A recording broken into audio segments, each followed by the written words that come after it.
Identifying the many different species of European butterflies can be quite challenging, and in my opinion one of the best ways to do that is by joining an ecotourism holiday with a company like Greenwings. That's because you meet like-minded individuals with similar interests, but also because you get great expert guidance from the tutors.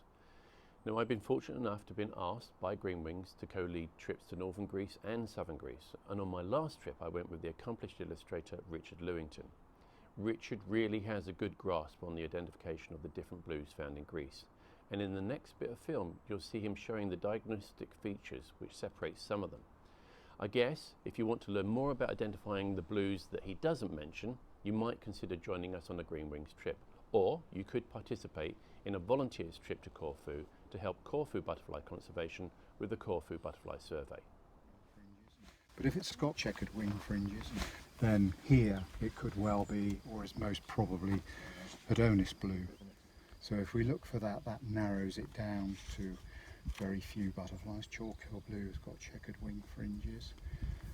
One that most people don't think about is the brown argus, which also quite often has, that's the mountain argus. That also sometimes has checkered wing fringes. The other thing to look for, I keep on about this cell spot on the underside of the forewing, which the common blue has, and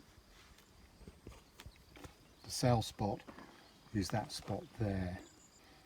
This is the cell part of the wing, and that spot there, closest to the body, is the one that's either absent or present. And it's present in the common blue, it's present in Adonis blue and Chalk-hill blue. But if you're looking at a blue, even in England or here, and it looks a bit like this, it could be the brown argus, but it's absent. There's no spot there. Right. See the spot there? No spot there. And the other thing about the brown argus is to look for, because quite often that forewing is hidden behind the hind wing, is that little pair of spots there, which are one above the other. You see that? And here, with the common blue, it just, those spots form a complete circle or a curve, complete curve. But brown argus, you've got that, those little offset spots. Well, there's one other confusion one which we haven't come across yet, is Chapman's blue, and that's another one that's very, very similar to common blue, but it hasn't got the cell spot there. Occasionally that hasn't got a cell spot, but we don't want that to confuse us. But if you're in any doubt about whether it's Chapman's or common blue, if you can see the upper side, the male has got this sort of blue, it's called an androconial patch, it's a sort of male sex brand, and if you get the light right when you're looking at a specimen, that area can look quite white, it's quite conspicuous, whereas that doesn't, it's a sort of unicolorous blue. The other one we got here, Amanda's, again, no cell spot, so that narrows it down. The similar one to this is Escher's blue, which is, I think, is over the page.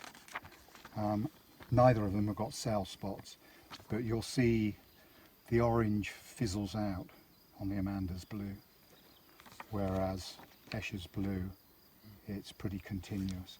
And the other thing about this that doesn't have is that white, that little white spike that goes into towards the middle of the wing, which again the common blue has, so that's another feature. If you see a blue, Escher's is usually quite a lot bigger than common blue. So Escher's has got that, hasn't got the cell spot, which differentiates it from that.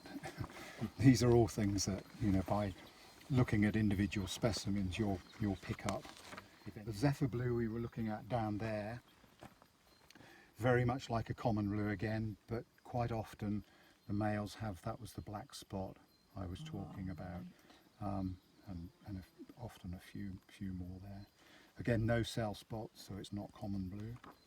Again with Idas silver studded blue, which are very difficult to separate sometimes because they vary a lot. No cell spot, usually a bit smaller than Zephyr blue.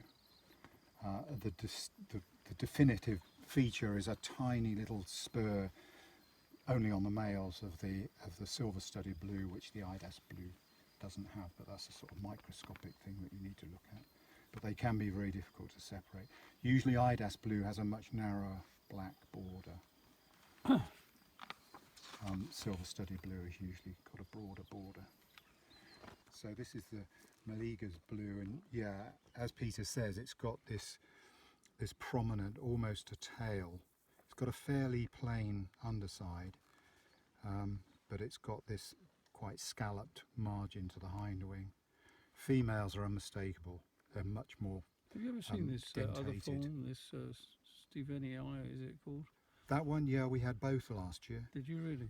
The site we went to yesterday, the final site, we had a beautiful, freshly emerged specimen of the female, which is one of the loveliest blues I've ever seen, I think.